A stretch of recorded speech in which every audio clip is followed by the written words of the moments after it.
Hello, this is Sean Harwell, and you're listening to the Never Heard of It podcast. I'm joined today by Craig Moorhead. I'm the co-host of Never Heard of It, and this is the podcast where we talk about the movies that have slipped through our cracks. That's right, and fortunately, we have good listeners who suggest movies that slip through our cracks, like the one we're going to talk about today.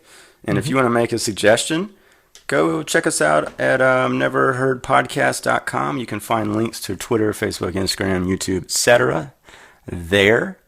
And come make a suggestion. You'll be glad you did. I think you will be glad. Craig, how are you? I'm doing great. And how was your night last night? I feel like this experience was sort of due after 2 terms of Obama, who I was very mostly happy with. How was your night? Slept like a babe. You're a cold fish, Sean Harwell.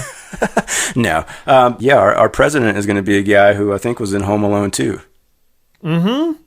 And I'm not talking many about, other accomplishments. Yeah, I'm not talking about Macaulay Culkin. No, not this time. Yeah. Maybe so we'll see. Yeah. I don't know. This isn't a political podcast by any means. Nope. But if we sound weird and angry, if we take it out on anything, you can figure out why. Read between the lines. Yeah. Yep. And actually, this is probably a good segue because maybe we should apologize to the individual that suggested today's movie. It comes from listener Alex Callahan, who's a friend of mine. He lives in the UK, so he gets to watch all of this from afar, as if our nation is in a little snow globe. That's just interesting and a nice little trinket for the rest of the world. No, Alex is a very bright guy. He has a fantastic music blog, and he follows us on Twitter. I'm sure you can find him there, and go check him out. Yeah, thank you, Alex. Yeah, he suggested today's movie, which is 2013's A Field in England from director Ben Wheatley and writer Amy Jump, who I believe is his wife. It stars Julian Barrett, Peter Ferdinando, Richard Glover, Ryan Pope, Reese Shearsmith, and Michael Smiley. I'm going to read a plot synopsis, part of the plot synopsis from Wikipedia, actually. And it's a little longer than normal.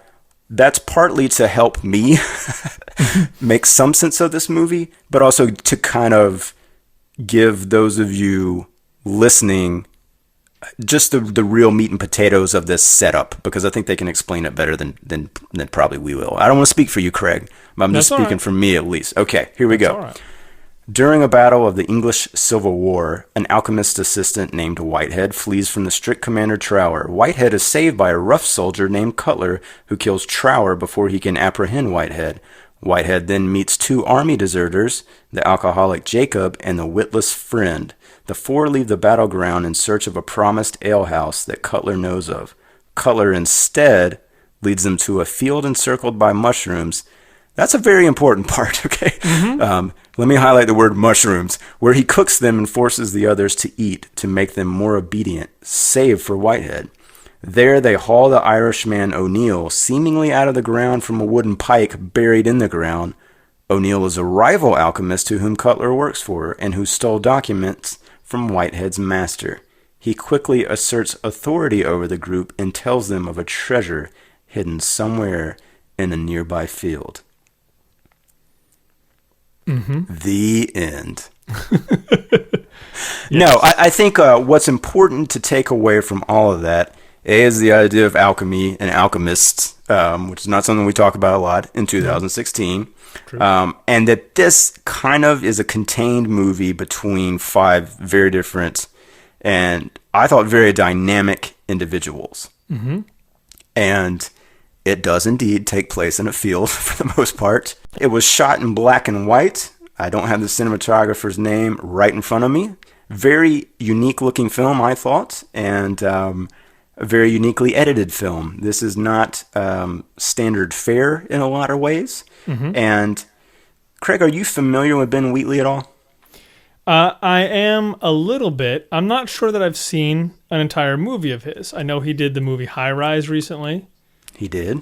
And there was another one which I don't have. Is it Down Terrace? Because that's the other name. That I recognize that title, and even though I haven't seen it. Well, you know what? I have seen ABCs of Death, so I have seen his short bit in that one, and I've seen. Well, to be honest, I started watching The Kill List and had to stop watching that recently. A friend of mine recommended that a long time ago, and that's online here and there, Netflix, I believe. So yeah, I'm somewhat familiar with what he does. Yeah, I haven't seen any of his other work as well. He has also directed quite a bit on TV, including a couple episodes of Doctor Who. It looks like in 2014. Some of you may have seen that. I think he started in short films and advertising in a lot of ways, and I think some of that is apparent just looking at the posters. I mean, specifically the poster for High Rise definitely will remind a lot of people of A Clockwork Orange. And then he's got a movie coming out, I think, later. Well, I don't know if it's going to get in by the end of the year, maybe in a few select cities.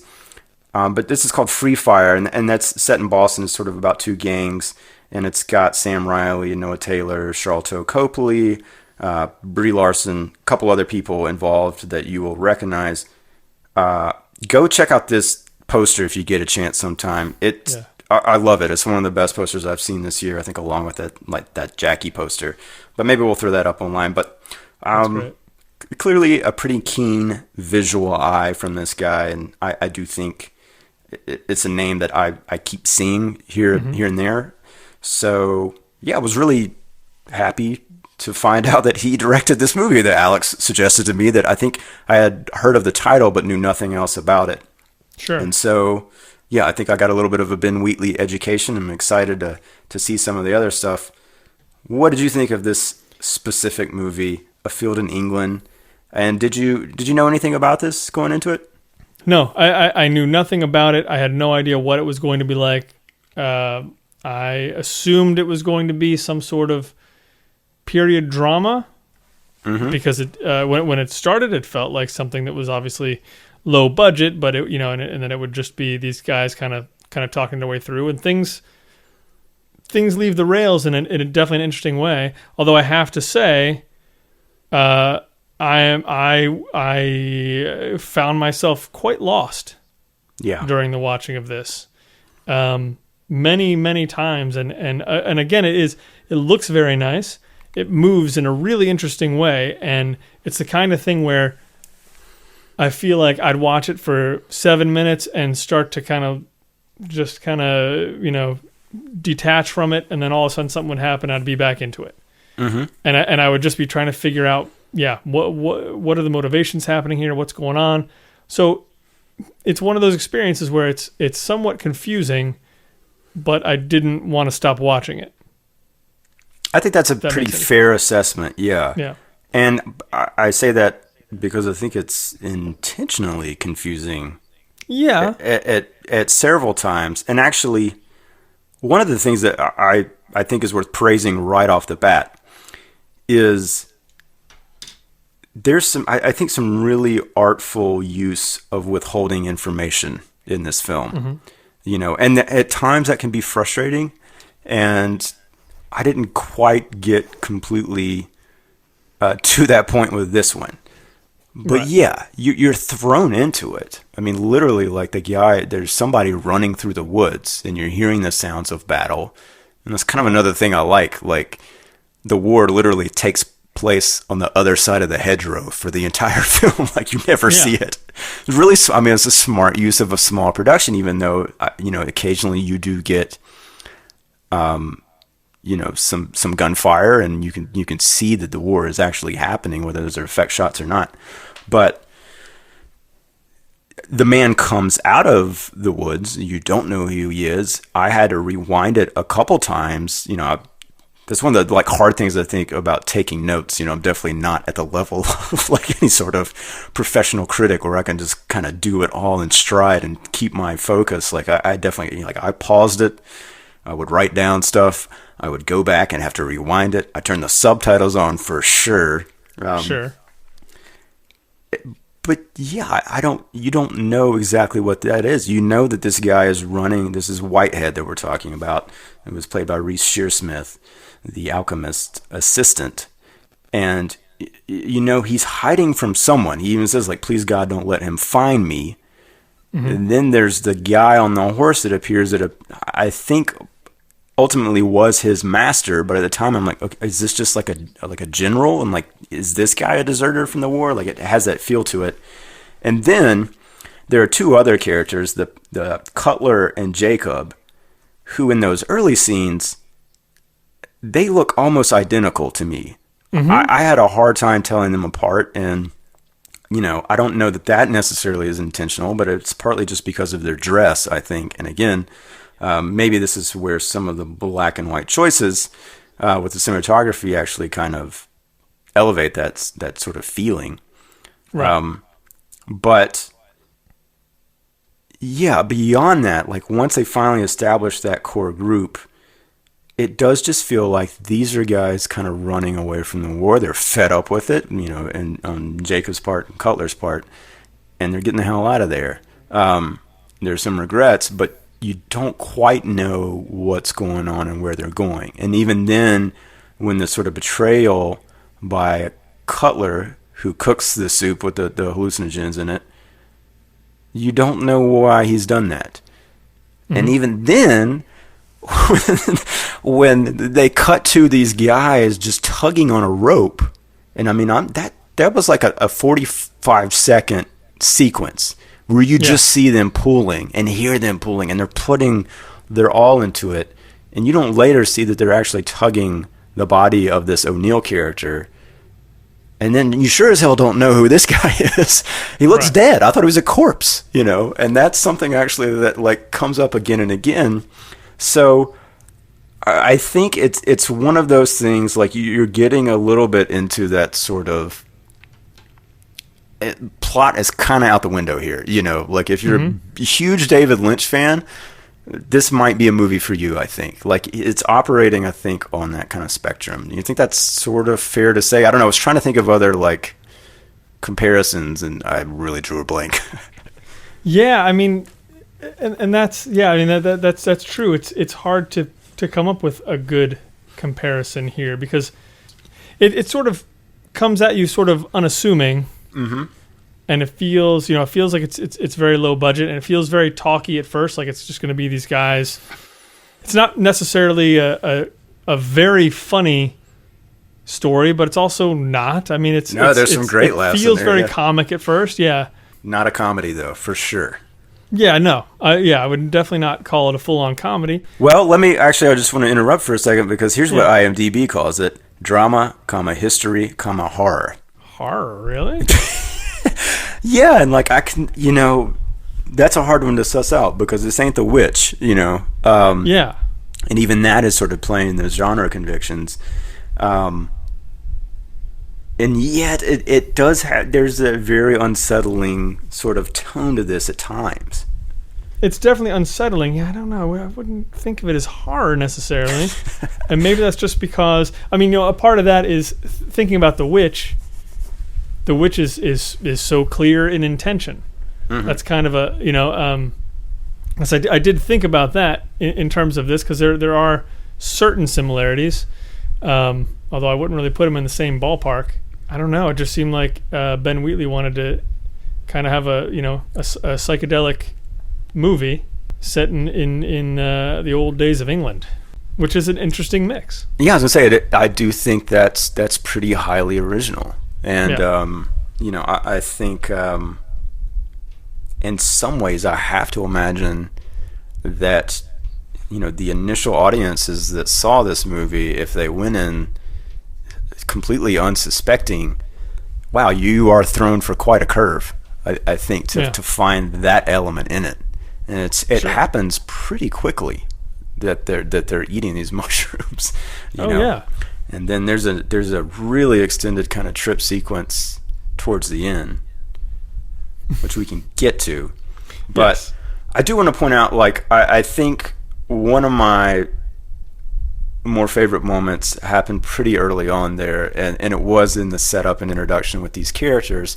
you at this point have Whitehead, Jacob, who is sort of, I mean, they call him an alcoholic, but like he's kind of he could give a shit about anything and anyone. Right. He is that guy. He's a tough guy. Cutler's, a bit craftier. I think he's the one that's been stealing from the dead bodies. But anyway, so they all kind of end up in this same location, and there's a dead body on the ground, and they're talking, and Cutler makes the pitch to them that he's seen an alehouse, they can leave right now, and if they come with him, like, he'll at least buy them around and put some food in their belly. And like they're heading off to do this, and then that dead body sits up and the guy says, did someone mention ale? And like, I really enjoyed that actor and that character almost in his entirety, and that is Richard Glover, who is, his character is just, he's credited as friend, and they do call him friend over and over, but he's sort of, I mean, I thought a bit of that bald-headed guy in Quest for Fire, the caveman that keeps dropping the fire. Like, he would be that guy, Like, he's sort of... And, like, the whole, like, gist of that character is, like, over and over, it's just that he's not bright at all, you know. But and even that guy, there's more to it. But I liked how different these guys ultimately were, after being very confused about who the hell they were from the get-go. Agreed. But man, very soon after they start that journey, I think I kind of got my first clue that this was going to be a different animal stylistically, when that friend character, he's earlier says something about, signing up to join the army because they came into the town and started singing the songs, and they were marching and the drums, and there's just a shot where they cut to him staring directly into the camera, and he starts singing this song, as if it were a music video or Magnolia, Right. Did you, I don't know, like, part of me feels like, okay, I've seen enough movies now to just not be completely thrown by something like that. But what did you think when that happened, or did you even like make heads or tails of it, or even? Yeah, I mean, at that point, I wasn't. At that point, it didn't throw me. I was thinking of it as just some way to show that we're kind of passing time. It didn't make total sense to me. It's not like they stopped anywhere so that he could sing to everybody. Like, he is looking at you as he's singing, but it did kind of feel like, we're passing time. We're walking through these fields. We're on the way to this ale house or something. Well, let me ask you this: is there a version of this movie where taking stuff like that out would leave you with a more compelling story, do you think? I mean, it's hard to say because that version doesn't exist. But yeah. I mean, I don't know. I mean, I really don't know that there is with this particular movie. I don't know that was getting in the way of anything, because it seemed it kind of just seemed to want to move on its own, at its own pace, and each thing didn't seem terribly connected to the last in a lot of ways. Mm-hmm. One of the reasons I asked that is, I was going to say, like, and we've talked about this before, is like sometimes you can watch an independent film and feel them stretching the running time out. You know what I'm saying? Sure. And especially sometimes, I think, I remember one, and I can't remember the title, but watching in film school where it's just like, they'll do like repetitive jump cuts, of the same sequence. And like, it just is like, it felt, sometimes it feels like experimentation for the sake of just having a freaking 90-minute movie, right? Right. And so that's like, I admit, like, that flag went up when I saw him singing into camera. I was like, okay, is he going to lose me completely by going that direction? Even though I'm like, because I was, by that point, I think already kind of invested in these characters. Right. And I don't know, I think by the end of it, I never kind of quite fell over into feeling that way. It did feel like the Wheatley guy is was in control of all that stuff, and it had a purpose, at least to him and to the film itself, you know? Yeah. So that's good, right? Yeah, I think so. There were bits to me, honestly, I felt it more toward the end where, you know, the guy has dressed up like O'Neill, I think, and he's kind of walking through the field. And yeah, for some reason I was like, oh, I kind of want this to wrap up right now. And I was, you know, I was just kind of like, yeah, let's get this done. Okay. Well, I want to ask a question about one of those choices. There were moments where they would cut to, very early on. Did I lose you? Okay, sorry. I heard a little bit. Okay. There were moments, you know, especially like early on when the four of them are together before they met O'Neill, where you cut to them and they were posed as if they're like in a painting, and they're perfectly still, kind of. Yeah. Or you know, one of them will move slightly, but you'll see smoke billowing in the background. So it's not a completely still scene, but they're posed as if they're sort of supposed to be. Any sort of? Do you read anything? I mean, is there any kind of? If you got a metaphor for me, I will absolutely take it. If not, I was just curious what you think of it. I didn't feel like it was something that was building on top of something else. Aside from, by that point, they've already eaten the mushrooms. Yeah. So, you know, so it kind of feels like, well, anything that happens after this, it's all up in the air. Anything could happen. Okay. I feel like if we Googled that, we would find somebody who's who's written something. You know, don't you feel like it's one of those choices? I would assume somebody has, pulled that apart. And I kind of want to know. Maybe Alex can find it for us. I am kind of curious. That was one of the things I was left kind of curious about. Okay. I got another question for you. Mm-hmm. After O'Neill comes onto the scene, there's a moment where you hear Whitehead screaming off camera. Oh, yeah. Intensely, deeply. You're seeing the other characters react to it. Friend is covering his ears, and they get almost even like breaking down to the point of tears. We never, I mean, and this goes on for, it was like at least a minute, right? Close to it.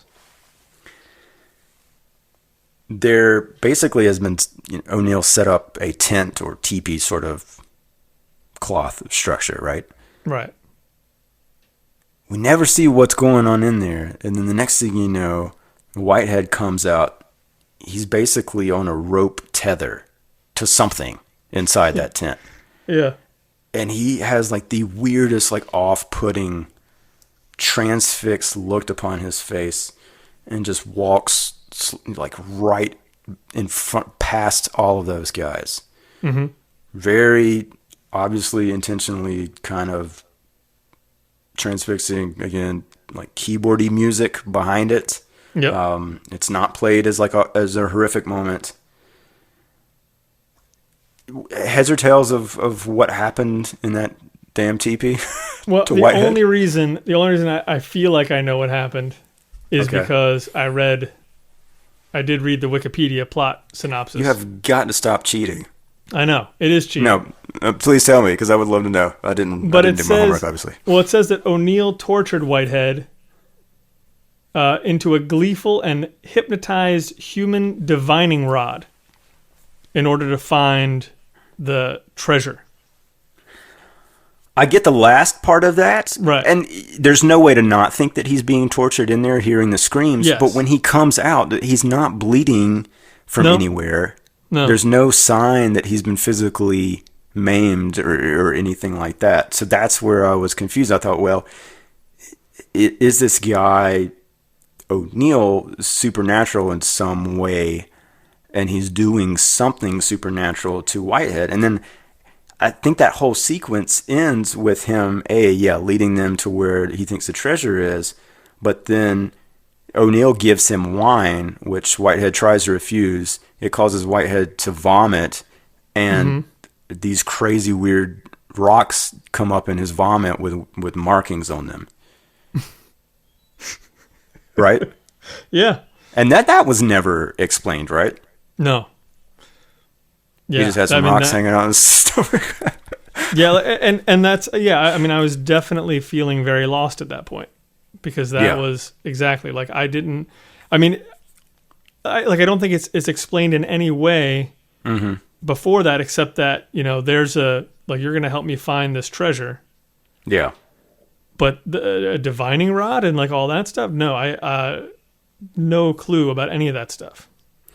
Well, I mean, I kind of was just, okay, like, Whitehead has explained to the other guys that, yes, like, he spent his life in the steward of his master, basically having access to books to study about. He talks about the planets and the stars and celestial beings and all that kind of stuff. So I get the divining rod aspect of it, I guess. Like, that wasn't that hard of a leap for me to make, I suppose. It does. It feels pretty random. I mean, it's definitely moving forward, but then he finds a spot, and they decide this is where we're gonna dig, and they start digging. And so a couple of them start digging. By God. And then it's not long after that we get our first dong shot. How did you feel about that? Thank God. That's when Whitehead is examining somebody? Yeah, or he's is that examining when the guy, Jacob. Okay. Jacob has basically become incapacitated to the point that he can no longer dig in this hole.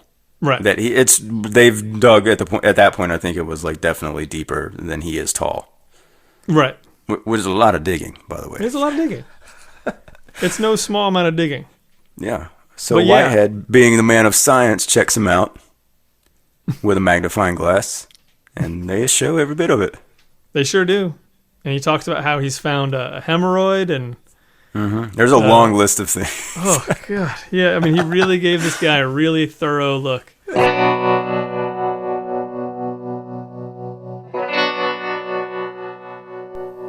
I will say, my favorite sequence of the whole movie, the one thing I actually was like in a different room after I watched the movie and laughed out loud just thinking about, and my wife asked me what the heck I was laughing at, and told her, was when Jacob was trying to take a poo, and remember that, right? I mean, of course you remember it. Like, yeah, okay, so he's trying to take a poo and just grunting horribly, which we then later find out in that exam. See, okay, he's got hemorrhoids. Like, that's what's going on over there.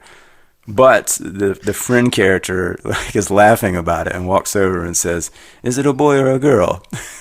And that got a good solid laugh out loud for me. And then he kind of falls down and lands in it. And that was one of those things where, because that was pretty early on, and I remember just thinking, still trying to figure out kind of the dynamics there. Like the guy who had come over and was saying that to him, I kind of thought like Jacob was going to get up and beat the shit out of him. Yeah, I think he probably would have. Yeah, and I don't know. It just seemed, because up until that time he just seemed like, oh, like he's some kind of a servant. He seems very subservient. Yeah, and then at that point he's just making fun of the guy. The guy falls down in his own poop and. Yeah, there's nothing really comes of it. Jacob doesn't kind of go after him over it. At least not then. I guess he kind of does later. Probably, though, deep in Jacob's soul, he was like, is it a boy or a girl? That's a pretty good line. I got to give him that. I'm gonna seem pissed off. Yeah. But throw the guy a bone.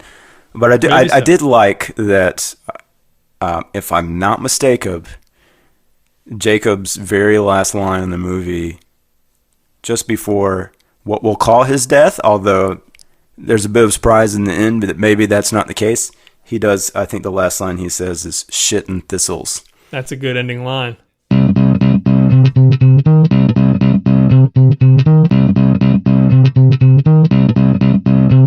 I am kind of curious about like where it really lost you, maybe. Like it just took me so long, and I don't think I ever got to a place where I felt at home with who these characters are and who they are to each other in a way.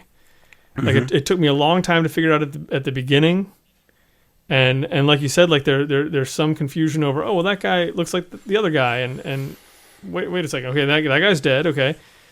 There was, in a weird way, there's kind of a lot to keep up with, even though it's really not that many characters, and it's pretty simple, but it sometimes it just feels like, yeah, things are happening between the characters that just didn't quite make sense. Didn't take everything completely off the rails, but just didn't make sense. And then, of course, once they, eat the mushrooms, then of course stuff doesn't make sense. Right. But yeah, I can't look to just specific things. I just feel like it was always a thing where I was constantly feeling like I'm just not keeping up with this. I'm missing something. Yeah. Yeah. We could probably blame Trump for that, right? Yeah. I mean, yeah. Yeah. I agree with that.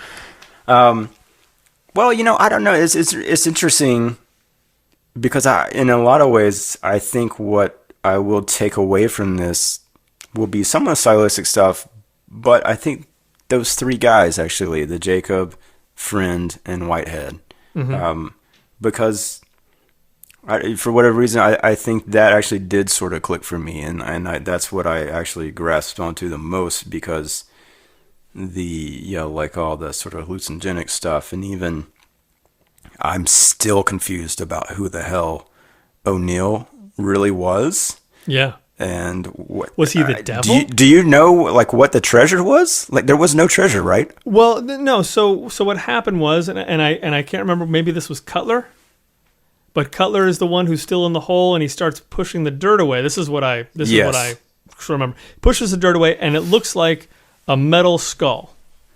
Okay. And that freaks him out real bad. Bones or something? Okay. Well, see, it didn't seem like it was actual bones. It seemed like it was like a metal skull to me. That's all I saw. Oh my God. Okay.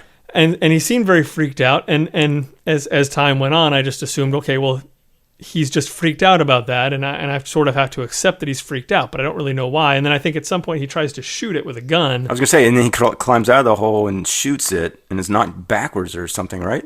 Yeah, and I was assuming that he shot it and it ricocheted and hit him. Oh, okay. But again, I don't know why. That makes a kind of sense. It makes a sort of sense. But yeah, that's how my brain took that in. Yeah. And then, I got to say, by the end of it, I was like, the last thing I wrote in my notes was like, wait, do we even know why Whitehead was searching for O'Neill in the first place? Because that's who he was supposed to be looking for. I mean, was he supposed to be looking for him from the very beginning? Yes. I mean, at least that's what that plot synopsis said. It was that his master was a rival of O'Neill's. Okay. And I think Whitehead was supposed to be trying to find him. Well, because at the very beginning, right? I guess my thing is when we start off, it feels like he's trying to run away from the fighting, and it seems like his, whoever he is, betrothed to, doesn't like that very much, and is saying is saying he's going to kill him.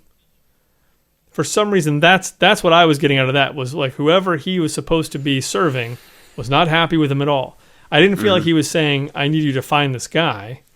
Well, you know what? I'm looking at the Wikipedia thing, and it's not there, but I swear I read that somewhere else. Well, no, I mean, it makes, he's definitely supposed to be finding, I don't know. Again, it seems like, in my memory, that gets invented once it's decided that they're all leaving and going to this ale house. Mm-hmm. And it's wasn't really an actually like sanctioned thing, but like it's something he knew he was supposed to do. And I don't know, Sean. Well, I do know that when it was sort of announced who O'Neill was, there was the moment where Whitehead said something to the effect of, "That's the man my master was looking for." Okay. There was some awareness, at least on Whitehead's part, of who that guy was. Right. Once it was established that this seemingly dead corpse tied to a rope that they had been struggling to pull was this guy named O'Neill. Yeah, that I can agree. So with. Yeah. Questions remain. I think questions are supposed to remain. But I will say, for whatever reason, I clicked with those three characters, and I think specifically the performances by the actor. Mm-hmm. And I don't know, if you ever find yourself watching this again, maybe that'll happen for you. Maybe not. Maybe we'll figure out all the secrets if we watch it again, or if someone chimes in and pulls us through it. But Yeah, I think I'm certainly interested in this director and his looks like his wife did the screenplay. That's a pretty interesting. It's an interesting experiment that they pulled off here. Yeah. Whether I love it 100% or not, it looks like the cinematographer was Laurie Rose. Yeah. Loved the way the movie looked in so many places. A really interesting mix of things, and it looks like he edits all of his stuff. Oh, that's great. Or at least or at the very least he's one of the editors. But yeah. So yeah, I mean it is a good looking movie. 300,000 pounds was their budget. I mean that can't be a lot. Yeah. Well, what is that? I mean that's close to $600,000. Yeah, it's not too much. Well, but it ain't nothing. It ain't nothing. It ain't nothing. Especially for what I think they got going on in here. Yeah. In a lot of ways. Last little things I wanted to bring up was the actor that played Jacob, Peter Ferdinando, also was in Starred Up, the movie we talked about in our second episode, I believe. He played the character of Dennis, who, if I recall correctly, was sort of the guy who runs the show amongst the prisoners. Mm-hmm. He was that one dude. And even looking at his headshot, I'm like, oh, okay. Yeah, I remember him in that movie. Interesting. I don't, but I'll check that out. Oddly enough, he completely reminded me of Ralph Ineson from The Witch at times. I think he's also got great accent, good gravelly voice there. And even just appearance in this movie, at times I was like, he kind of looks like he could be his cousin or something. Yeah. Yeah, agreed. And this movie also was distributed in the U.S. by Drafthouse Films. We've talked about them before, but Why Don't You Play in Hell? I believe also the Overnighters, really good track record. So it's nice to see something else from them. Agreed. Any last parting shots? Field in England. I can't say I'm glad we talked this out because I felt a little lost until now. Now I feel as if I'm found. Well, that's amazing. Yeah. Grace. And thank you very much to Alex for suggesting that. Yeah, and again, if you want to make a suggestion of your own, hit us up at neverheardpodcast.com or neverpodcast on Twitter, Facebook, wherever else you can find us. And we will check something out next time. We don't know what yet, but you can head on over next week to our mini episode, and maybe we'll let you know then. Maybe, if you're good.